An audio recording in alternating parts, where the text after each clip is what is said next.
Ukážem vám jednu fintu, ako zabezpečiť, aby nám do rukavice nenatiekla voda, aj v prípade, že sa nám podarí prerezať túto vrchnú gumenú rukavicu. Napadlo ma to asi pred 10 rokmi a odtedy to úspešne používam. V podstate jedná sa o takúto latexovú rukavicu, ktorú si dávam na teplú rukavicu. Tým, že to mám strčené pod tou manžetou, tak v podstate už vytáram skoro vodočasné spojenie. Môžem to ponoriť do vody a vlastne rukavica mi zostáva suchá.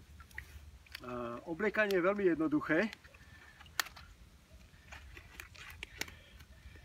Rukavicu si, na teplú rukavicu si navlečiem túto latexovú rukavicu, ktorá je v podstate ako keby izolácia proti vode.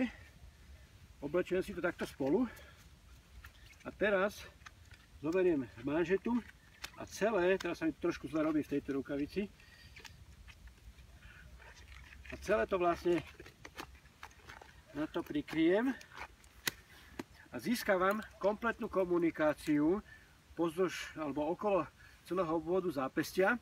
To znamená, krásne to komunikuje, netreba tam dávať žiadne hadičky, žiadne šnúrky a perfektne to kryje vlastne tieto žily podkožné, ktoré tuto v tejto oblasti človek má, takže nechladí tá manžeta pod vodou.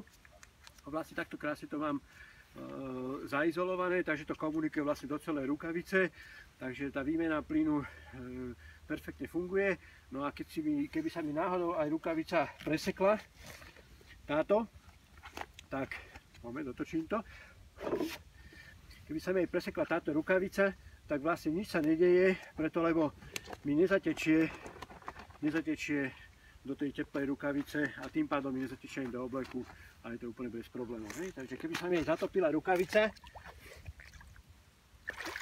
takže aj keď by som vylial vodu, tak sa nič nedieje, lebo vlastne na teplé rukavice a tým pádom aj na ruky sa mi dostane voda a ruky mám stále v suchu.